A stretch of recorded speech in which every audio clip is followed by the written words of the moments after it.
नमस्कार दोस्तों, स्वागत है आपका आपके अपने यूट्यूब चैनल अमन प्रयास जी में। तो जैसा कि फ्रेंड्स, आज आपका 21 अक्टूबर को आपका एसएससी एमटीएस का एग्ज़ाम था, जो कि आपका थर्ड शिफ्ट का भी एग्ज़ाम समाप्त हो गया है। थर्ड शिफ्ट में जीके से 25 प्रश्न पूछे गए थे।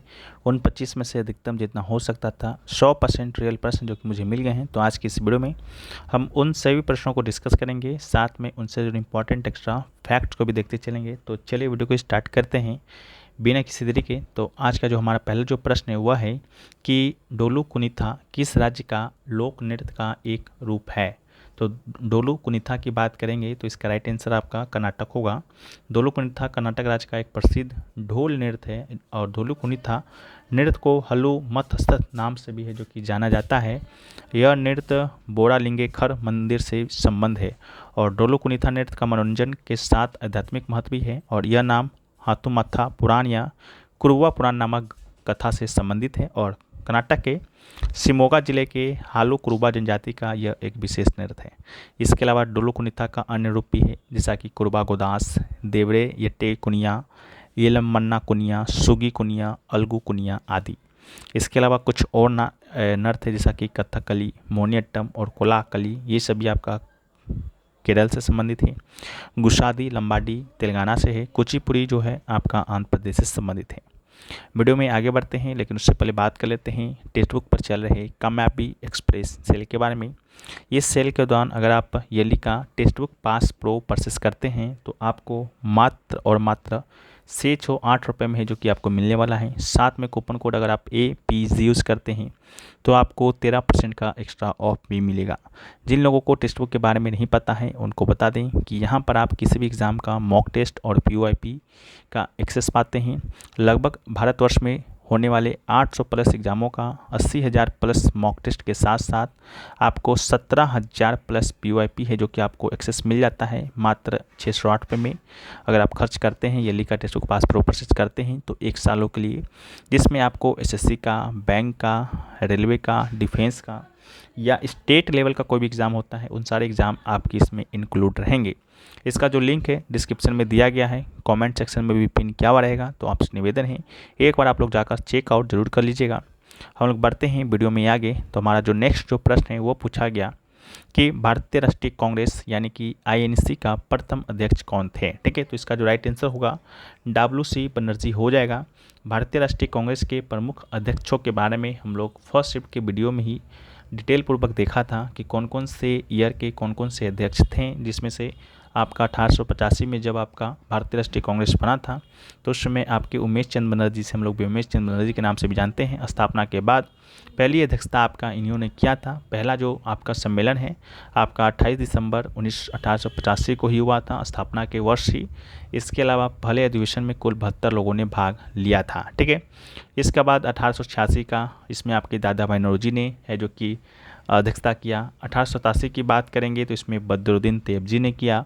ठीक है, 1888 की बात करेंगे तो जॉर्ज यूली ने किया। ठीक है, तो इस प्रकार करके महत्वपूर्ण अधिवेशनों की जो सूची है हम आपको फर्स्ट शिफ्ट में करा चुके हैं, जिसका PDF आपको टेलीग्राम चैनल पे मिल जाएगा और साथ में आपको इसका जो लिंक है, इसका जो PDF है, यानी कि जिस वीडियो के बारे में हम चर्चा कर रहे हैं या कहें तो तीनों शिफ्टों का जो PDF आपको टेलीग्राम चैनल पर मिलेगा। ठीक है, नेक्स्ट आपका है 2010 के राष्ट्रमंडल खेलों की जो मेजबानी है वो आपका किस देश ने किया था। ठीक है, तो राष्ट्रमंडल खेल यानी कि कॉमनवेल्थ गेम्स की बात करते हैं तो इसका मेजबानी 2010 में भारत के द्वारा किया गया था। यह आपका 3 से लेकर 14 अक्टूबर 2010 तक दिल्ली में आयोजित हुआ था। ठीक है, तो इसको भी याद रखिएगा।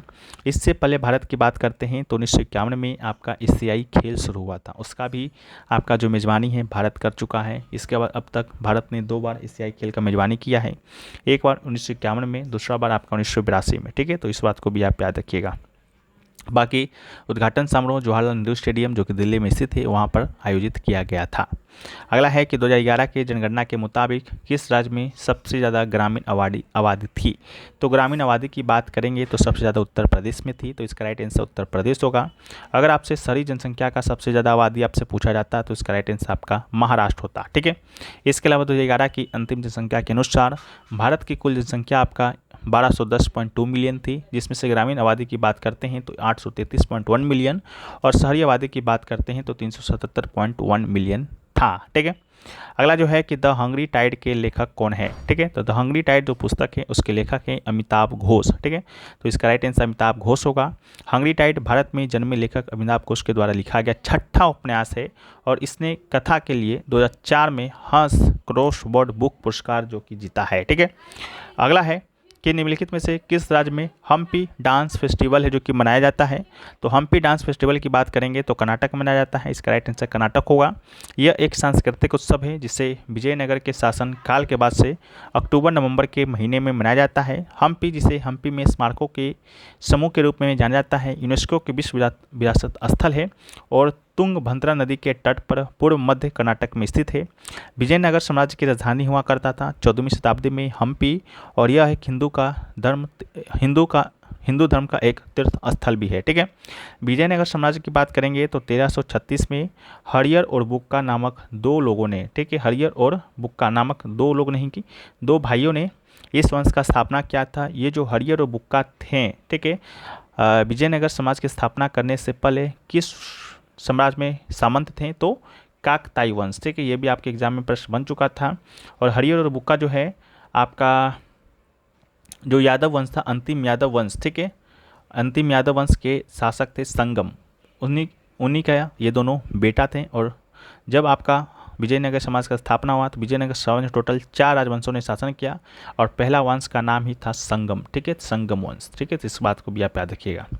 अगला है कि 2023 का ACC जो है अंडर-19 विश्व कप कहाँ पर आयोजित, एशिया कप कहाँ पर आयोजित हुआ था, ठीक है। तो इसका राइट आंसर आपका संयुक्त अरब अमीरात होगा। 2023 ACC under-19 Asia cup ACC under-19 cup का 10वां संस्करण था। सीमित ओवर का क्रिकेट टूर्नामेंट है जिसमें 8 अंडर-19 टीमें हिस्सा लेती हैं और ली थी और 8 से 17 दिसंबर के बीच ये खेला जाना था, ठीक है। कुछ इंपॉर्टेंट फैक्ट्स की बात करते हैं 2023 ICC अंडर-19 एशिया कप के बारे में। तो 8 से 17 दिसंबर 2023 के बीच खेला गया था। एडमिनिस्ट्रेटर की बात करेंगे तो एशियन क्रिकेट काउंसिल के द्वारा कराया जाता है। फॉर्मेट था लिमिटेड ओवर क्रिकेट का। टूर्नामेंट ग्रुप स्टेज फाइनल था। और होस्ट की बात करेंगे तो यूनाइटेड अरब अमीरात के द्वारा किया गया था। चैंपियंस आपका बांग्लादेश बना था, पहला ही विजेता था, इसका पहला ही टाइटल था। इसके अलावा रनअप की बात करेंगे तो यूनाइटेड अरब इमिरेट्स इसका रनअप भी था। पार्टिसिपेंट टोटल 8 टीमों ने भाग लिया था, टोटल 15 मैच हुआ था। प्लेयर ऑफ द सीरीज की बात करेंगे तो अस्कर रहमान था। मोस्ट रन की बात करेंगे तो अस्कर रहमान ही था। और मोस्ट विकेट की बात करेंगे तो राज लिम्बानी जो कि भारत का था उसने किया था, ठीक है। अगला है कोयम्बटूर कहाँ पर स्थित है। तो राइट आंसर आपका तमिलनाडु होगा। कोयम्बटूर को या कोयम्बटूर की बात करते हैं तो भारत के तमिलनाडु राज्य के कोयम्बटूर जिले में स्थित एक नगर है। जिले का मुख्यालय भी है, इस बात को भी याद रखिएगा। अगला है who was appointed as the CEO and MD of TCS इन 2023। तो इसका राइट आंसर आपका के कीर्तिवासन होगा। के कीर्तिवासन को 1 जून 2023 को टाटा कंसल्टेंसी सर्विसेज के CEO और MD के रूप में नियुक्त किया गया था। उन्होंने राजेश गोपीनाथन से पदभार संभाला और वित्तीय वर्ष 2023-24 के लिए कीर्तिवासन का मुआवजा 25.36 करोड़ या 25.36 करोड़ था जिसमें शामिल है, ठीक है। अगला आपसे कैग का कार्य पूछा गया था। कैग यानी कि नियंत्रक महालेखा परीक्षक के बारे में ऑप्शन में क्या दिया गया था मुझे नहीं मालूम, लेकिन कैग की बात करेंगे तो भारतीय संविधान के भाग 5 के अध्याय 5 से ये संबंधित है। और स्वतंत्रता के बाद भारतीय संविधान का अनुच्छेद 148 जो है भारत के राष्ट्रपति के द्वारा नियंत्रक और महालेखा परीक्षक की नियुक्ति का प्रावधान करता है, ठीक है। अनुच्छेद 141 से 151 तक आपका यही कैग से ही संबंधित है, ठीक है। कैग को हटाया किया जाता है जैसे उच्चतम न्यायालय यानी कि सुप्रीम कोर्ट के न्यायाधीश को हटाया जाता है उसी प्रकार से कैग को भी हटाया जाता है। कार्यकाल की बात करेंगे तो 6 वर्ष या 65 वर्ष जो पहले हो जाए उसके बाद से ये आपका इनका कार्यकाल होता है। इस्तीफा जो है राष्ट्रपति को सौंप सकते हैं। पुनर्नियुक्ति के लिए पात्र नहीं होते हैं। और कैग की बात करेंगे तो उनके पास भारत सरकार और राज्य सरकार के द्वारा प्राप्त तथा खर्च किए गए प्रत्येक रुपया का जांच करने का अधिकार होता है। और कैग सरकारी स्वामित्व वाले निगमों का वैधानिक लेखा परीक्षक भी होता है। ये सरकार के स्वामित्व वाले व्यवसायों या मौजूदा सरकारी स्वामित्व वाले व्यवसायों की सहायक कंपनी का अतिरिक्त अंकेक्षण करता है जिसमें सरकार की कम से कम 51% इक्विटी हिस्सेदारी होती है। वरीयता क्रम के अनुसार की बात करते हैं तो कैग को 9वां स्थान पर रखा गया है। उसके पास भारत के सर्वोच्च न्यायालय के न्यायाधीश के समान अधिकार होते हैं। अगला क्वेश्चन पूछा गया था कि ट्रांसजेंडर समुदाय के लिए जो प्राइड स्कीम है वो किस राज्य के द्वारा शुरू किया गया। तो राइट आंसर आपका केरल होगा। केरल राज्य सरकार ने ट्रांसजेंडर समुदाय के लिए रोजगार परियोजना शुरू की है। प्राइड नामक परियोजना का प्राथमिक उद्देश्य विविध और नवीन क्षेत्रों में नौकरियां प्रदान करके हाशिए पर रहने वाले समुदाय को सशक्त बनाना और उत्थान करना है। ठीक है, तो ये सभी प्रश्न आपके एग्जाम में पूछे गए। अभी इतना ही प्रश्न जो कि हमें मिले हैं, बाकी और भी प्रश्न मिले की संभावनाएं हैं। जैसे हमें प्रश्न और मिलेंगे उसको हम आपको PDF में जो कि दे देंगे। कुछ प्रश्नों का जो है हिंट हम आपको यहाँ पर दे देते हैं, आप लोग कमेंट सेक्शन में बता दीजिएगा कौन कौन से प्रश्न है जो कि आपको याद है। एक आपका रेनफॉल से आया था, इनएडिक्वेट रेनफॉल से कुछ संबंधित प्रश्न आया था। ये भी प्रश्न हमें अभी तक नहीं मिले हैं, तो आपसे निवेदन है कि जो भी लोग हैं अभी थर्ड शिफ्ट वाले, आप लोग से क्वेश्चन को बताइएगा। इसके अलावा जो है आपका एक पार्लियामेंट से कुछ आया था, शायद पार्ट 2 करके कुछ था। तो पार्ट 2 जो है आपका नागरिकता यानी कि सिटीजनशिप से संबंधित है। ठीक है, तो इसको भी रखना है। 5 से 11 अनुच्छेद तक ये संबंधित है। बाकी एक प्रश्न आपका बेकिंग सोडा से आया था कि बेकिंग सोडा जो है making which one not needed, कि बेकिंग सोडा बनाने में किसकी आवश्यकता में नहीं पड़ता है, इस प्रकार करके कुछ आया होगा। ठीक है, तो आप लोगों में बताइएगा। एक आपका ओडिसी डांस से एवॉर्डेड से भी कोई प्रश्न आपका आया था, ये भी हमें नहीं मिल पाया अभी तक। बाकी जितना प्रश्न हमें मिला हमने आपके साथ डिस्कस कर दिया है। बाकी जो भी प्रश्न छूट गए होंगे उसको आप लोग डिस्कस कर दीजिएगा कमेंट सेक्शन में। बाकी टेक्स्ट बुक के लिए पासपोर्ट से जुड़ने के लिए उसका जो लिंक है डिस्क्रिप्शन में दिया गया है, तो उसको भी आप लोग एक बार चेकआउट कर सकते हैं। मिलते हैं नेक्स्ट वीडियो में, जब तक के लिए जय हिंद।